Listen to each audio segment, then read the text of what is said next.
Alhamdulillahirabbil alamin wassalatu wassalamu ala asyrafil anbiya'i wal mursalin wa ala alihi wa sahbihi ajma'in. Subhanaka la ilma lana illa ma 'allamtana innaka antal alimul hakim. Rabbi shrah li sadri wa yassir li amri wahlul 'uqdatam min lisani yafqahu qawli. Amma ba'd. Alhamdulillah ala ni'matil Islam, alhamdulillah ala ni'matil iman, wa kafa biha min ni'mah. Alhamdulillah, segala puji bagi Allah Subhanahu wa taala. Dari minggu-minggu kemarin kita sudah membahas tentang perihal jenazah ataupun persiapan-persiapan yang harus dilaksanakan, yang wajib dilakukan oleh kita yang hidup kepada mereka-mereka yang meninggal dunia. Jadi ini adalah hak dan kewajiban satu sama lain, ya, hak dan kewajiban satu sama lain. Yang meninggal punya hak untuk diperlakukan secara layak, yang hidup punya kewajiban untuk memperlakukan mereka dengan layak. Selayaknya mereka hidup dalam keadaan menutup aurat mereka, atau diperintahkan oleh Allah Ta'ala untuk menutup aurat mereka secara sempurna, maka ketika mereka meninggal dunia pun bagi kita yang hidup, untuk yang hidup, maka wajib untuk menjaga aurat dari mereka-mereka yang sudah meninggal dunia. Jadi kemarin kita sudah membahas tentang persiapan bahkan sebelum meninggal dunia, sampai meninggal dunia, setelah itu memandikan, setelah itu mengkafani, setelah itu mensolati, ya, mensolati mayit. Dan ini yang terakhir yang berkaitan dengan mayit, yaitu dafnul mayit atau menguburkan jenazah. Kalau untuk yang sebelum-sebelumnya, jadi mulai dari memandikan, mengkafani, ataupun sebelum hal tersebut terjadi, maka kewajiban ini terjadi, atau yang paling bertanggung jawab terhadap si mayit itu adalah yang sesama gender dengan mereka. Istilahnya yang paling afdolnya untuk merawat jenazah perempuan, ya perempuan. Yang paling afdol untuk merawat jenazah laki-laki, ya laki-laki. Kecuali kalau hubungannya itu adalah suami istri. Boleh istri merawat jenazah suami, boleh juga suami merawat jenazah istri. Selain itu, sebaiknya laki-laki untuk laki-laki dan perempuan juga untuk perempuan. Sedangkan untuk kewajiban selanjutnya, mulai dari mensolati sampai menguburkan, maka ini tanggung jawabnya semuanya letaknya ada pada laki-laki. Tidak mayit perempuan ataupun mayit laki-laki, maka yang punya kewajiban untuk nyolati dan juga menguburkan itu adalah para laki-laki. Selesai kewajibannya perempuan, begitu perempuan ini, jenazah perempuan ini sudah rapi, dikafani, sudah bersih, baru diserahkan kepada para kaum laki-laki untuk nyolati, setelah itu menguburkan. Wong wedok ndak boleh nyolati, boleh mensolati, tapi sebaiknya nyolatinya pun yang ndak gabung sama jamaah laki-laki. Perempuan apa boleh menguburkan? Ndak boleh. Jadi kalau untuk nyolati masih boleh, kalau untuk menguburkan ini mutlak para laki-laki saja yang berangkat ke kuburan. Jenengan perempuan-perempuan ndak perlu ikut ngubur, ndak perlu ikut menyaksikan penguburan, ndak perlu melihat kepada seperti apa ini jenazahnya bapakku, saya mau ikut, ndak perlu. Ini jenazah kakak saya, ndak perlu. Ini jenazah anak saya, ndak perlu. Ndak boleh. Haram hukumnya perempuan ikut menguburkan, apalagi sampai turun ke liang lahat menguburkan seperti itu, haram hukumnya. Haram hukumnya perempuan untuk ikut berangkat menuju ke tempat disemayamkannya jenazah itu. Mau itu jenazah laki-laki maupun perempuan, ndak boleh. Ndak boleh. Mengikuti dari belakang, ndak boleh. Tunggu, kalaupun misalkan mau ziarah atau mau melakukan penghormatan terakhir, tunggu sampai semua orang yang nguburkan ini pergi semuanya. Seperti yang dilakukan oleh Sayyidah Fatimah Zahra. Sayyidah Fatimah begitu selesai jenazah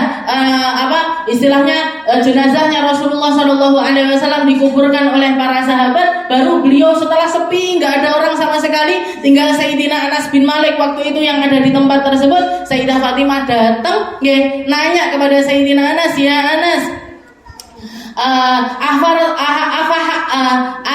afahartum ala jasadi abi hufrah. Katanya Sayyidah Fatimah, apakah kalian telah menguburkan jenazah bapak saya, abah saya? Katanya Sayyidina Anas, bala ya Fatimah. Benar wahai Sayyidah Fatimah. Apakah atobat anfusakum? Piye carane? Istilahnya bagaimana cara kamu kok bisa sampai kalian itu menguburkan jenazah bapak saya?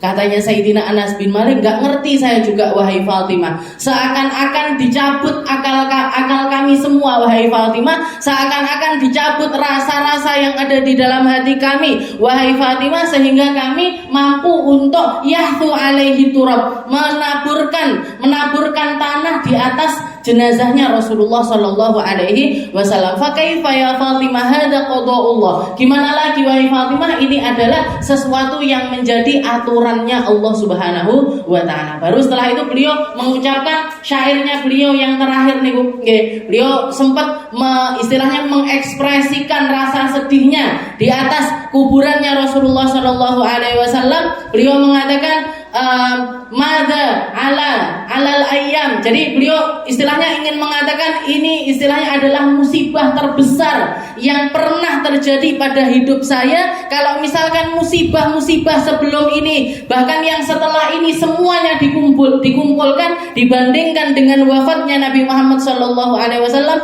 tidak ada artinya. Ini adalah musibah terbesar bagi umat. Ini adalah musibah terbesar bagi keluarganya Nabi. Ini musibah terbesar bagi semua orang. Itu yang dikatakan oleh Sayyidah Fatimah. Jadi setelah selesai, habis tidak ada orang sama sekali, baru beliau datang. Jadi kalau misalkan istilahnya jenengan jangan niru-niru apa yang dilihat di TV. Jangan niru-niru apa yang dilihat. Oh, wong kuwi ngono kae carane menyemayamkan. Oh, yang seperti yang itu caranya menghormati seperti itu dan lain sebagainya. Oke, kita punya aturan sendiri, kita punya cara sendiri, kita punya aturan yang didapat dari Nabi Muhammad Shallallahu Alaihi Wasallam. Tidak perlu ikut-ikutan nguburkan. Ikut aja ndak usah. Oke. Apalagi istri, bojone meninggal, dadak melok. Dia loh sekarang, ketika begitu suaminya meninggal dunia, berarti dia ini masuk di dalam masa iddah. Masa iddah itu apa? Masa dimana dia menunggu waktu untuk boleh keluar. Berapa masanya? 4 bulan 10 hari, Bu. Keluar rumah aja ndak boleh. Keluar rumah aja hukumnya haram. Nggak boleh dandan, nggak boleh pakai wangi-wangian, nggak boleh pakai make up, nggak boleh pakai baju yang mencolok dan lain sebagainya sampai 4 bulan 10 hari. Sampai 4 bulan 10 hari. Nggak boleh ketemu sama laki-laki yang bukan mahram. Jadi kalau misalkan suaminya jenengan meninggal, nggak perlu juga jenengan konco-koncone bojoku teko jenengan sing jagongi, nggak usah. Serahkan kepada para laki-laki, serahkan kepada orang-orang yang ada di sekitarnya jenengan fokus di rumah. Kalaupun mau nemuin tamu perempuan, dipersilahkan untuk masuk ke dalam, misalkan baca tahlil bersama atau baca yasin bersama. Tidak usah jagongi tamu laki-laki. Jenengan sedang iddah. Jadi perempuan ketika ditinggal wafat suami, mereka masuk di dalam masa iddah. Masuk di dalam masa iddah selama 4 bulan. Lek suntuk Kak, istilahnya kalau lagi sumpek, lagi sedih sekali, sekiranya butuh hiburan dan lain sebagainya, boleh keluar rumah nyari hiburan ke rumah tetangga. Tapi tetangganya itu pun harus tetangga yang di situ ndak ada laki-laki. Jadi di neng omah tanggone sing ora enek wong lanange, setelah itu yang paling dekat pintu rumahnya dengan pintu rumah kita, baru boleh nyari hiburan di situ, misalkan ngobrol-ngobrol. Tapi kalau masih bisa nyari hiburan lain, misalkan aku lagi sumpek ini yo, dulur-dulur kelumpukan di rumah, itu lebih baik. Lebih baik seperti itu. Jadi iddah itu ini mungkin salah satu syariat yang mulai punah. Hampir istilahnya banyak sekali perempuan-perempuan yang tidak mengindahkan hal tersebut. Bahkan banyak saya temui bojone meninggal, sisuke malah baru seminggu wis muaca ayu keluar rumah nyari gebetan baru. Sik seminggu bojone meninggal. Nggih. Jadi kalau kita lihat aturannya Allah Ta'ala itu selalu yang terbaik gitu. Jadi nyolati, istilahnya memandikan, mengkafani, setelah itu mensolati jenazah. Maka rabi'an yang terakhir yang berkaitan dengan jenazah adalah dafnul mayyit atau menguburkan jenazah. Ahkamud dafan salatah. Kita masuk di dalam hukumnya menguburkan jenazah. Hukumnya ada 3 macam. Ada kalanya wajib, ada kalanya sunnah, ada kalanya mubah. Kapan wajib? Lil muslim, bagi jenazah muslim. Wal kafirud dzimmi ghairu sibtil ladzi lam yadhar fi mabda' khalqi adami. Dan juga non muslim, orang muslim ataupun orang non muslim yang punya perjanjian damai dengan kita. Kalau misalkan mereka atau keluarganya atau orang yang sesama agama dengan mereka tidak ada yang ngopeni jenazah ini, maka wajib bagi umat muslim untuk menguburkan. Tidak boleh dibiarkan begitu saja. Oh, rasa aku mau karo aku misalkan meninggal buah-buah no. Bukan parang bu, tidak boleh seperti itu. Jadi mau itu jenazah muslim, mau itu jenazah non muslim, kalau mereka meninggal, dan tidak ada yang ngurusi jenazahnya mereka, maka wajib. Wajib ini kenapa? Kalau dilakukan berpahala, tidak dilakukan dosa. Jadi kalau sampai ada orang sak kampung membiarkan ada satu keluarga atau ada satu orang meninggal, kabeh ndak roh-roh, wong kuwi senengane nyelatu orang itu semua senengane nyakiti tetangga-tetangganya, orang itu begini dan lain sebagainya. Sebene mati ben mati ngadeg misalkan itu. Ndak ada yang mau kuburkan jenazahnya. Dosa kabeh sekampung.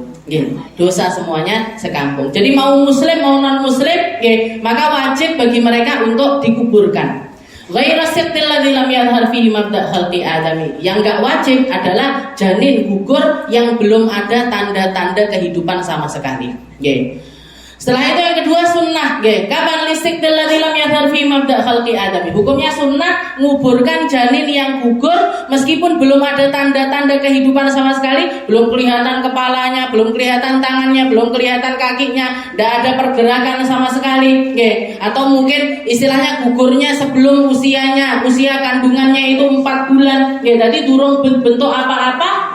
Begitu keguguran, piye? Wajib apa ndak dikuburkan? Tidak wajib, tidak wajib dikuburkan. Jadi misalkan dilempar ke laut pun tidak apa-apa, tidak dosa.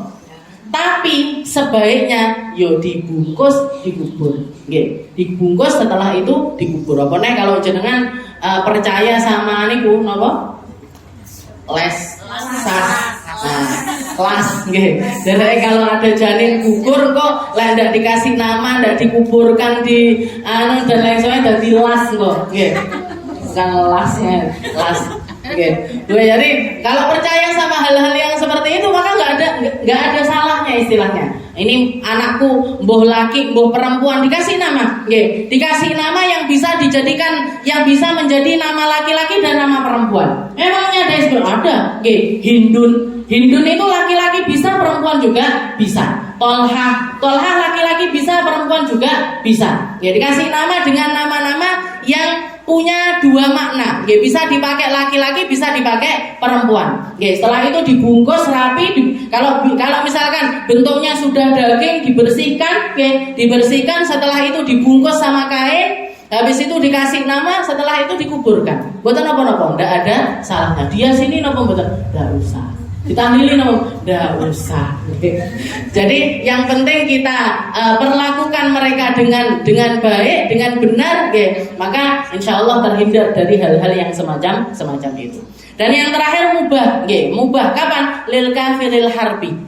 Nguburkan jenazahnya non muslim yang berperang dengan orang muslim, seperti yang dilakukan oleh Rasulullah SAW ketika perang Uhud. Memang benar orang muslim ini mengalami kekalahan, panglima perangnya tumbang, benderanya orang muslim jatuh, benderanya orang muslim jatuh. Tapi realitanya yang kabur dari medan perang itu bukan orang muslim tapi orang non muslim. Nggih, jadi di perang Uhud niku yang kabur pulang duluan, nggih, yang kabur pulang duluan itu justru orang-orang kafir Quraisy, nggih, orang-orang non muslim. Jenazah teman-temannya, sahabatnya, keluarganya yang meninggal di perang Uhud itu yang menguburkan adalah umatnya Nabi Muhammad sallallahu alaihi wasallam. Jadi yang menguburkan sahabat-sahabatnya Nabi dipilah-pilah, nggih, ini jenazahnya orang muslim, ini jenazahnya orang non muslim, yang ini dikuburkan di sini, yang ini dikuburkan di sini. Itu yang milah-milah adalah sahabat-sahabatnya Rasulullah Shallallahu Alaihi Wasallam. Hukumnya apa? Mubah,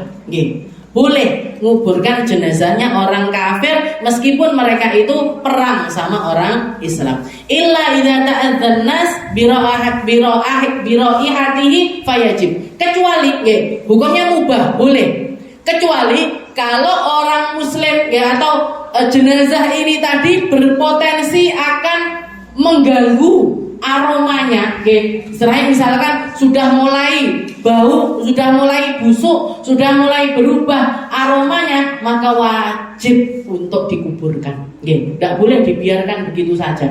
Okay. Bene ora usah enek sing ndak boleh. Okay. Tetap wajib untuk dikuburkan. Jadi itu hukumnya. Ada kalanya wajib, ada kalanya sunnah, ada kalanya mubah.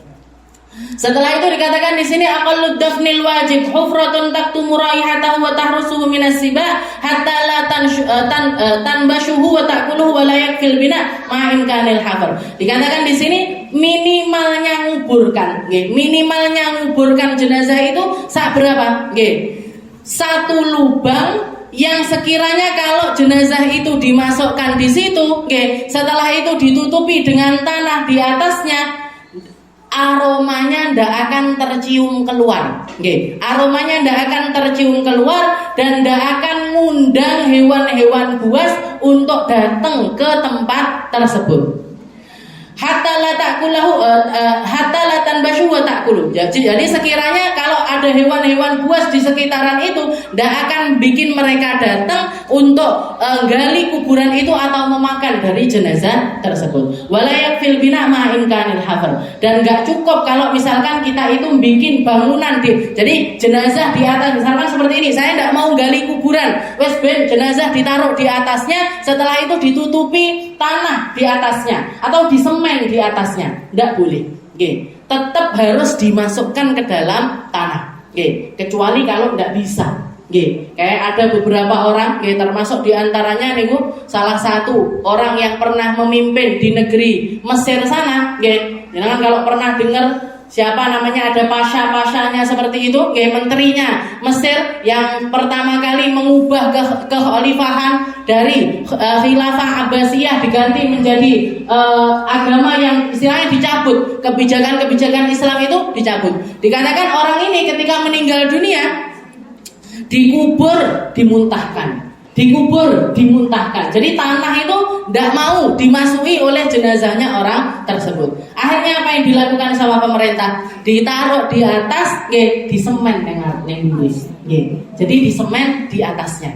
Itu yang dilakukan sama pemerintah Mesir. Sampai sekarang diparani orang itu. Bahkan orang-orang yang datang bilang baunya itu masih keciuman. Aroma busuknya itu kalau ada di sekitarannya tempat tersebut, aroma busuknya itu tercium. Padahal disemen.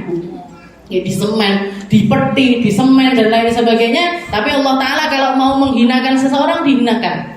Kalau mau nutupi aib seseorang, ditutupi sama Allah Ta'ala. Kalau pengen buka aibnya, dibuka sama Allah Ta'ala aibnya. Jadi selama masih bisa dikuburkan, wajib dikuburkan. Kalau tidak bisa dikuburkan, baru dilakukan apa yang bisa nutupi aib dari si jenazah ini semampunya kita yang hidup. Semampunya kita yang hidup. Jadi itu minimalnya. Maksimalnya yang paling sempurna seperti apa? Paling sempurnanya adalah satu lubang yang sekiranya kalau orang masuk ke lubang itu tadi, dia berdiri semacam ini, jadi dibikin lubang sedalam orang berdiri dan bisa ngangkat tangan semacam ini. Jadi jeru banget. Nah, itu paling sempurnanya. Setelah itu panjangnya sepanjang jenazah itu tadi, dilebihkan atasnya sedikit, dilebihkan bawahnya sedikit.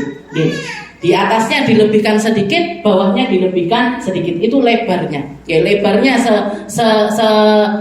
panjang. Jadi misalkan orangnya tingginya 1,5 meter, ya 1,5 meter ditambahi mungkin 20 cm di atas, 20 cm di bawah. Kalau orangnya tingginya 2 meter, ya sudah 2 meter ditambahi 20 cm ke atas dan 20 cm ke bawah. Seperti itu. Kalau dalamnya setinggi orang yang berdiri semacam ini, itu paling sempurnanya kuburan. Paling sempurnanya kuburan. Dan dikatakan di sini kaifiyatud dafan lahu kaifiyatan lahdun wa syak. Kalau untuk cara nguburkan itu kuburan itu ada 2 jenis macam. Ada dua macam. Ada yang namanya lahat, ada yang namanya syak. Makanya kadang-kadang orang mengatakan liang lahat, gitu. Lahat itu salah satu jenis kuburan. Ada kalanya jenazah itu dikuburkan dengan cara lahat, ada kalanya dikuburkan semacam syak. Yang paling afdal yang mana? Dua-duanya afdal. Dua-duanya bagus, dua-duanya afdal. Tapi kalau mau nirukan kuburannya Nabi Muhammad SAW, Nabi Muhammad itu dikuburkan dengan cara dilubangi pinggir dindingnya, setelah itu dimasukkan ke dalamnya, atau yang kita kenal dengan nama liang lahat. Yang kita kenal dengan nama liang lahat. Ada salah satu sahabatnya Nabi yang bernama Sayyidina Sa'ad bin Abi Waqqas. Salah satu sahabat tersebut, beliau mengatakan, ilhadu li lahdan wansabu alayya allabani nasban kama suni'a bi Rasulillah sallallahu alaihi wasallam. Salah satu wasiatnya Sayyidina Sa'ad ini, beliau mengatakan, nanti kalau aku mati, bikinkan liang lahat untukku, setelah itu kasih papan-papan sebanyak 6-7 papan, sebagaimana orang-orang membuat kuburannya Nabi Muhammad sallallahu alaihi wasallam. Kama suni'a bi Rasulillah sallallahu alaihi wasallam. Di dalam riwayat yang lain juga ada yang mengatakan, wa rufi'a qabrahu 'indal ardi shibron. Setelah itu nanti setelah dipendem, setelah jasad saya dimasukkan ke kuburan itu, tambahi, istilahnya tanah itu jangan diratakan, kasih tanda tanah di atasnya itu segini, shibron, satu jengkal. Gundukan tanahnya itu naikkan sebanyak 1 jengkal. Karena seperti itu yang saya lihat ketika wafatnya Nabi Muhammad Sallallahu Alaihi Wasallam. Jadi di zaman Nabi, ketika Nabi Muhammad Sallallahu Alaihi Wasallam wafat di Madinah itu sebenarnya ada 2 tukang gali kuburan. Ada 2 tukang gali kuburan. Yang satu spesialis lahat, yang satu spesialis syak. Satu yang kuburan kotak gini, setelah itu dikerowoki, jenazahnya dimasukkan ke kerowokan itu tadi, setelah itu di atas badannya si mayit ini tadi dikasih papan-papan. Ini namanya liang lahat. Jadi satu spesialis lahat, satunya lagi spesialis syak. Jadi kalau syak itu bunder seperti ini kuburannya, setelah itu di bawahnya dilubangi lagi sedikit, sebesar atau selebar badannya si mayit ini tadi. Nah, mayitnya ditaruh di bawah, baru di atasnya dikasih papan-papan.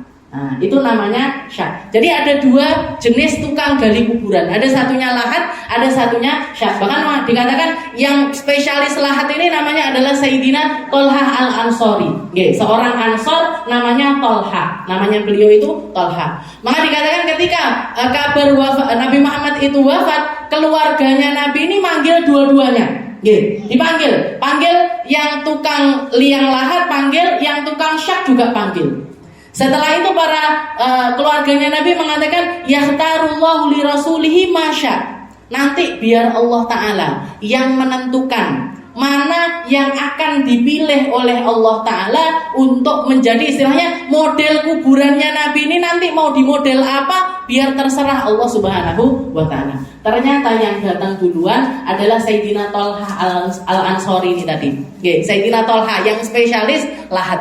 Akhirnya dibikinlah, karena beliau yang pertama kali datang, akhirnya sepakat dibikin kuburannya Nabi itu di model liang lahat. Di model liang lahat. Jadi jasadnya Nabi dimasukkan, setelah itu ditaruh papan di atasnya. Itu adalah kuburannya Rasulullah. Tapi para ulama mengatakan antara lahat sama syak ini sebenarnya afdol yang mana? Kalau misalkan dari segi kebutuhan dua-duanya setara. Istilahnya ngeten, karena ada jenis tanah yang bisa dibikin lahat, ada yang nggak bisa. Dikerowai gini rontok atasnya. Mungkin karena lagi musim hujan, mungkin karena memang tanahnya niku gembur, jadi dilubangi rontok, rontok. Nah, ya kalau misalkan tanahnya jenis yang semacam itu, maka boleh lebih afdolnya adalah syak. Ketimbang apa? Ketimbang jenazah ini nanti dimasukkan, terus atasnya itu tidak bertahan lama, akhirnya nimpa langsung kepada jenazahnya, dan itu akan merepotkan bagi mereka yang istilahnya yang masukkan jenazah ini tadi ke dalam liang lahatnya. Jadi lihat-lihat tanahnya. Kalau dari segi tanahnya, misalkan bisa mumpuni untuk dijadikan semacam itu, semacam lahat, maka dibikin lahat. Kalau nggak bisa, maka dibikin syak.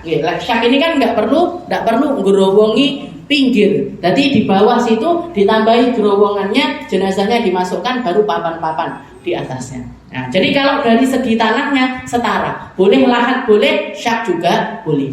Tapi kalau mau nirukan kuburannya Nabi Muhammad SAW, Nabi Muhammad itu dipakaikan dengan cara lahat. Dipakaikan dengan cara lahat. Makanya banyak para sahabat yang ngikuti jejaknya. Jadi termasuk Sayyidina saat ini. Nanti wasiatnya beliau, nanti aku kuburkan aku semacam dengan model kuburannya Nabi Muhammad SAW.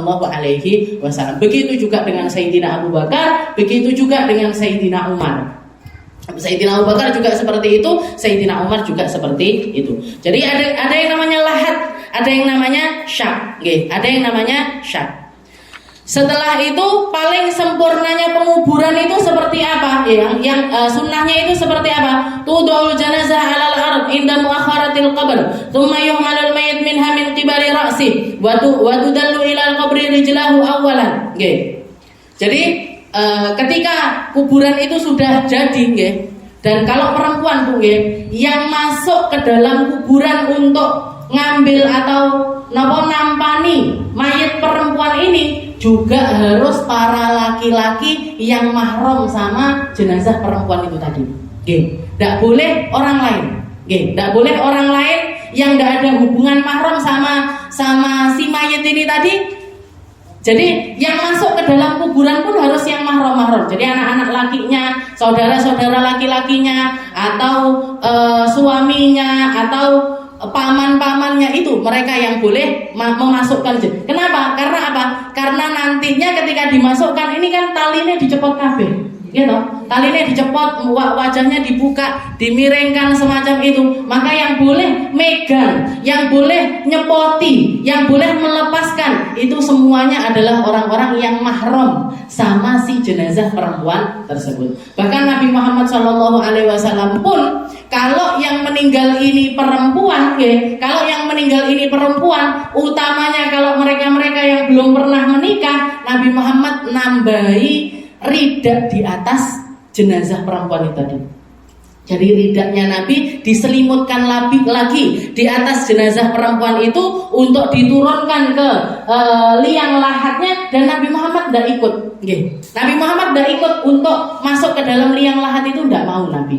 Kenapa? Karena perempuan-perempuan itu bukan yang mahram sama Nabi. Tapi kalau yang meninggal ini putri-putrinya Nabi, ketika Rasulullah putri-putrinya meninggal, beliau sendiri yang ngambil, yang nampani, yang masukkan, yang melepasi ininya.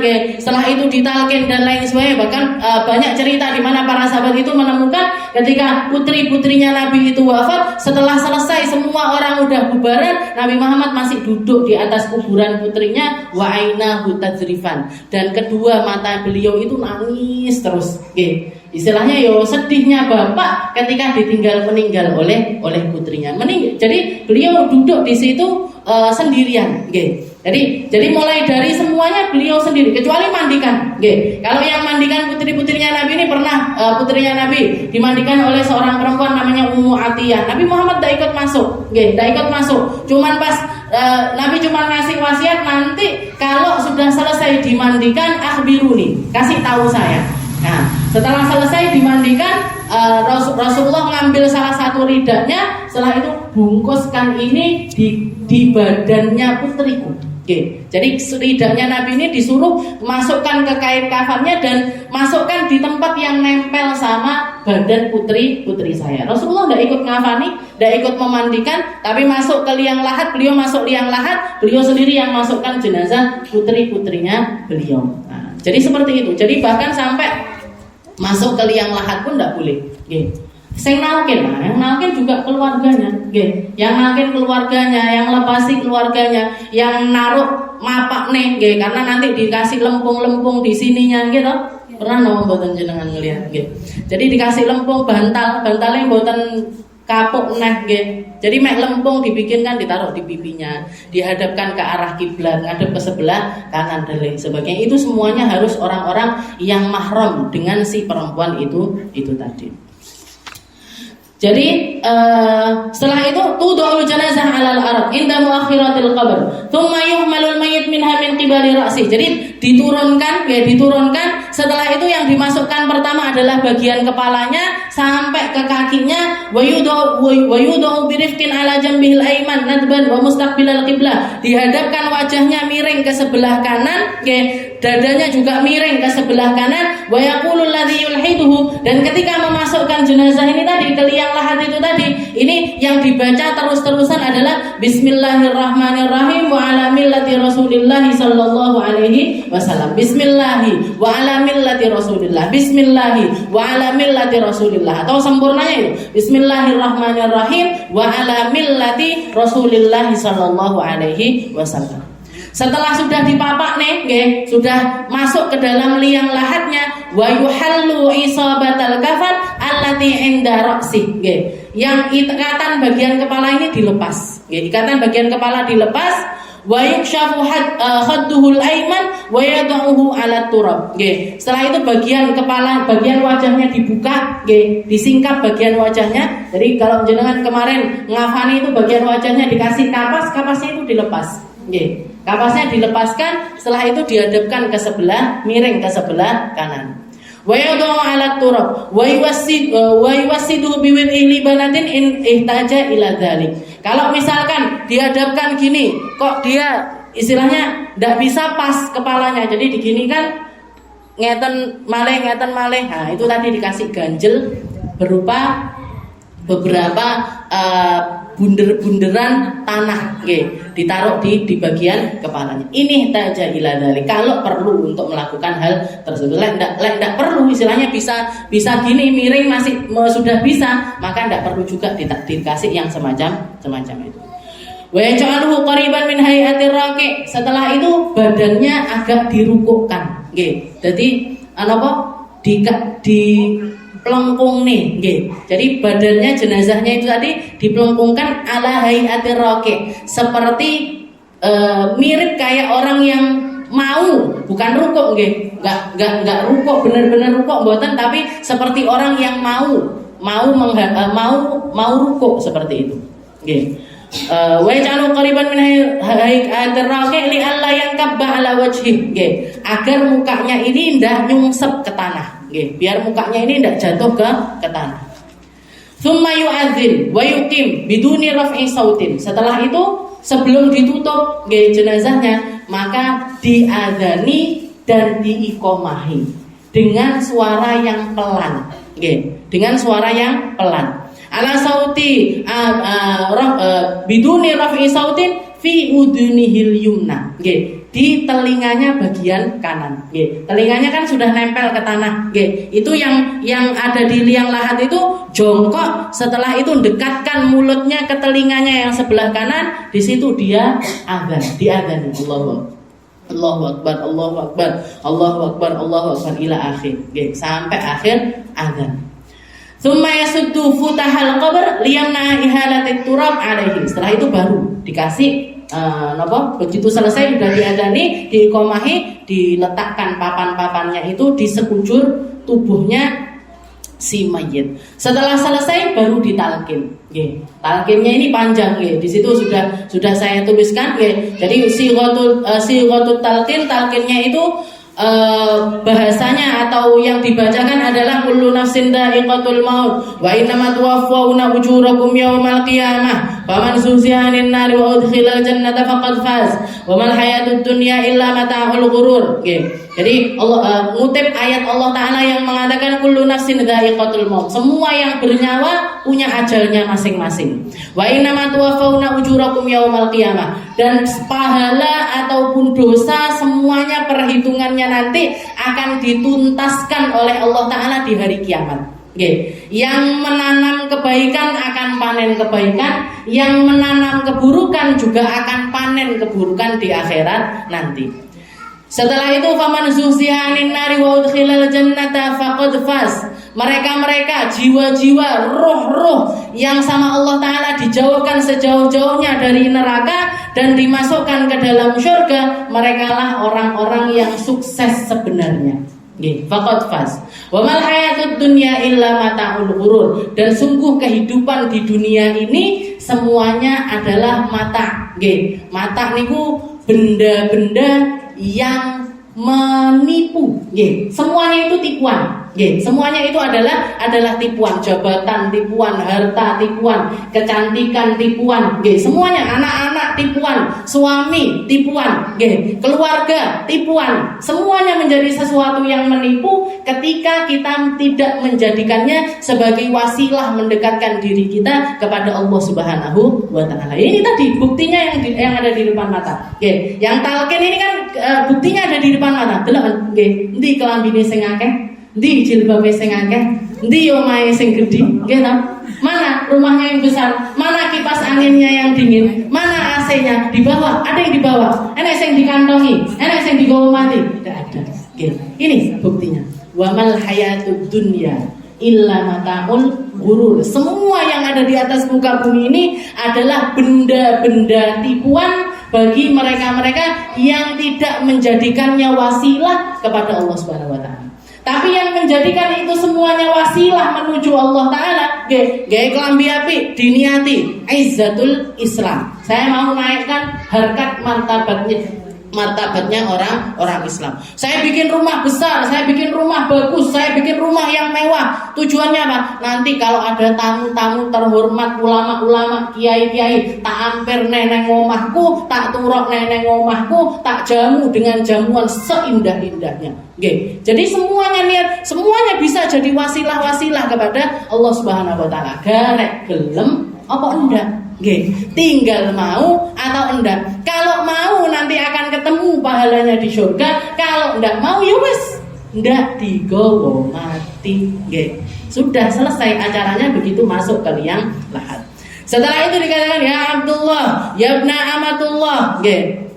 Kalau laki-laki, kalau laki-laki dikatakan wahai hamba Allah, wahai anaknya hamba Allah, wahai anaknya hamba Allah, udhkural ahdal ladzi kharajta alaihi minad dunya wa huwa syahadatu an la ilaha illallah wa anna muhammadar rasulullah. Ingat-ingatlah selalu terhadap perjanjian yang kamu telah menjanjikannya ketika kamu hidup di atas muka bumi ini. Kamu hidup di atas syahadat alla ilaha illallah wa anna muhammadar rasulullah. Allah Ta'ala sebagai Tuhan kamu, Nabi Muhammad sebagai utusan yang diutuskan atas kamu. Wa anna jannata haq, surga itu hak. Wa anna nara haq, neraka itu hak. Wa annal ba'ats haq, hari pembalasan itu adalah hak. Wa anna sa'ata atiyatun la raiba fiha, dan sungguh kiamat itu akan datang, tidak ada keraguan di dalamnya. Wa annallaha yab'atsu man fil qubur, semua yang ada di kuburan nanti akan dibangkitkan oleh Allah Subhanahu wa Ta'ala.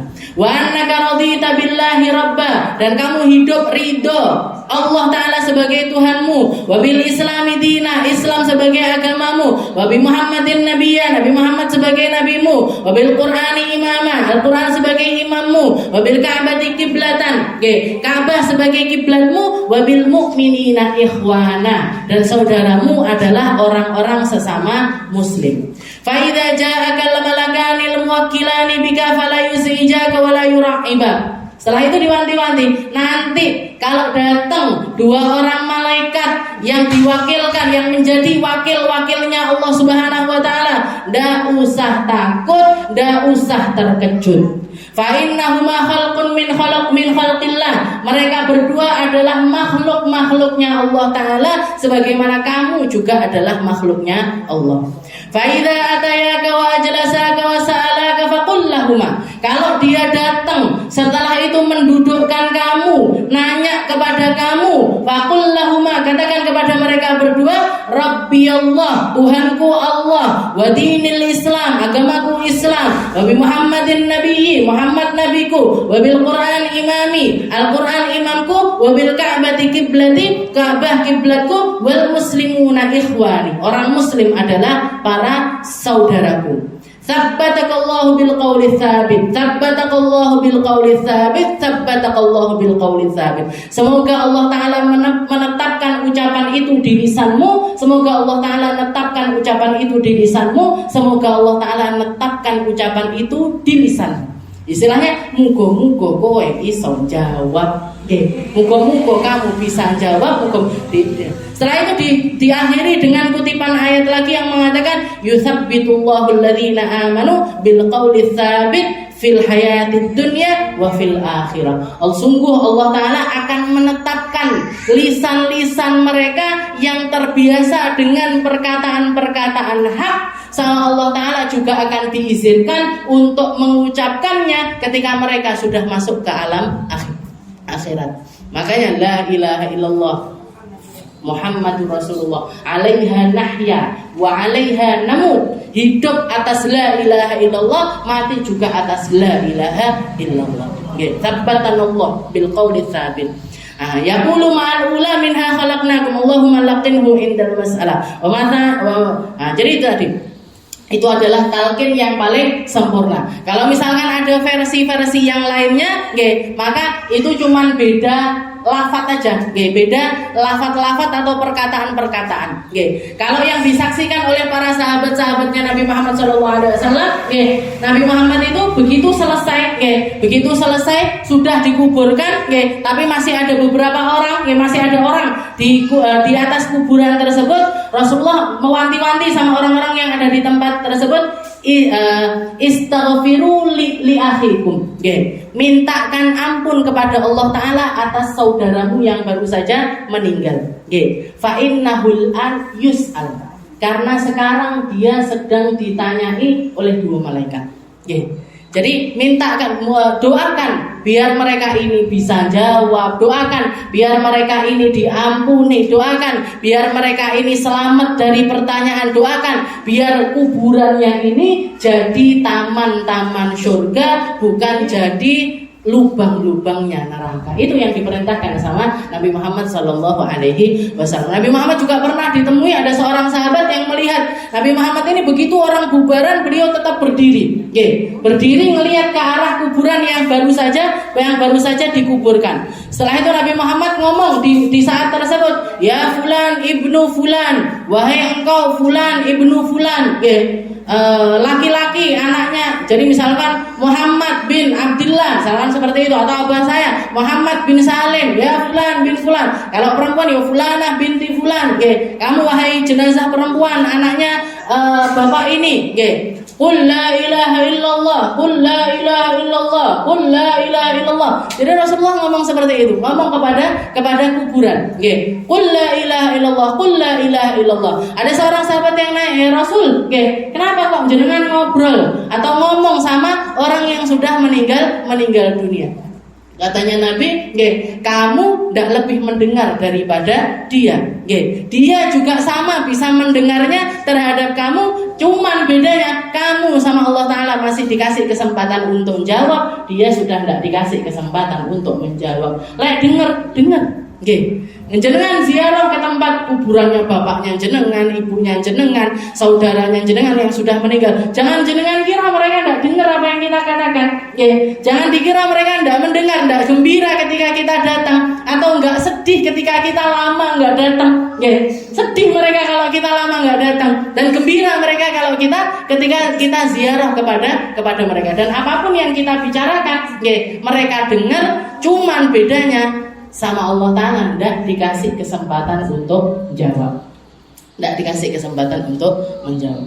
Jadi Nabi Muhammad bilang sebenarnya, qul la ilaha illallah, qul la ilaha illallah, qul la ilaha illallah, ya fulan qul rabbi Allah wa dinil Islam wa nabi Muhammad. Wahai nanti kamu, wahai yang ada di dalam kubur, katakan agamaku Islam, nabiku Nabi Muhammad, dan Tuhanku adalah Allah, agamaku Islam, dan nabiku adalah Nabi Muhammad. Thumma yulaqinu wa yahtu ala man dana minal qabr thalatha hasiyat biyadaihi. Nah, setelah itu begitu selesai, jadi istilahnya kayak ditaburi di atas kuburannya itu 3 kali turab. Jadi untuk orang yang ada di dalam niku, di atas badannya niku dikasih 1 kali, 2 kali, 3 kali, semacam itu. Itu ajaran yang diajarkan oleh Nabi Muhammad sallallahu alaihi wasallam. Allahumma ja'alna kuburana raudhatan min riyadil jannah. Mugi-mugi sedanten dikasih kuburan taman-taman surga, dikasih kuburan yang indah, dikasih kuburan yang bercahaya, dikasih kuburan yang penuh dengan kenikmatan, dan dihindarkan dari bukan cuma kita tapi keluarga kita, suami kita, anak-anak kita, orang tua kita, orang-orang yang sudah mendahului kita, atau orang-orang yang akan menyaksikan kita meninggal dunia. Mugi-mugi semuanya sama Allah Ta'ala dikasih kuburan yang indah, dikasih tempat terindah, dikasih kematian yang indah, dikasih kemampuan untuk jawab tentang pertanyaannya para malaikat yang ada di dalam kubur, dikasih segala sesuatu yang mengenakkan mereka di kehidupan mereka setelah mereka mati. Nahnu wahum, kita dan juga mereka semua, ala hadhihi niyah wa ala niyatin salihah wa ila hadratin Nabi Muhammad sallallahu alaihi wasallam. Bismillahirrahmanirrahim.